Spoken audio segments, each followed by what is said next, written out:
Sige. Kaya mo yan. Gawa mo ng paraan. Pag hindi ganyan. No. Pwede mag-slip yan. Masisira yung tornilyo. Bite. Tapos tuloy mo. Yan. Sige. Yung tinuro ko sa'yo. Mas okay yon. Ayoko eh. Siya baka mahulog pa.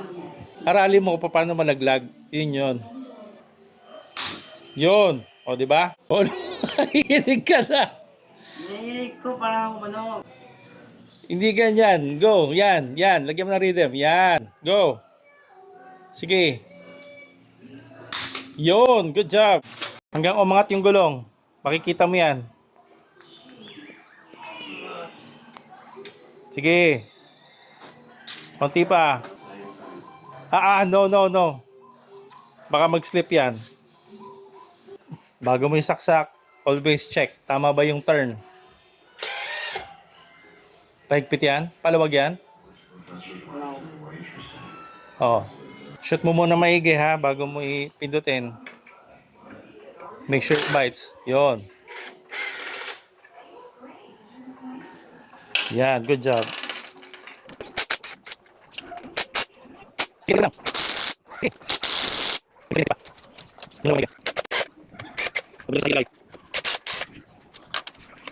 Okay, baba mo na yan. Baba mo yung gulong. Tanggalin mo. Ow. Figure it out.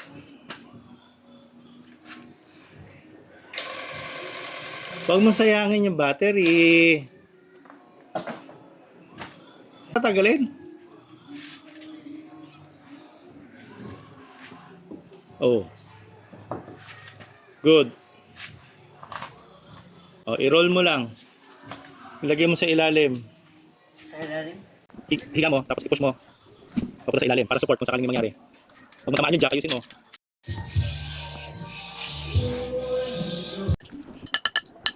Ayaw mo, ha? Patience. Magalaw naman. Sige, wala. Sinasabot mo sinabi mo sabay? Patay may tubig. Soak muna bago mo i-brush. Sige, brush. Brake shoe. Patigil ko dyan, yung mga loob-loob ng brush.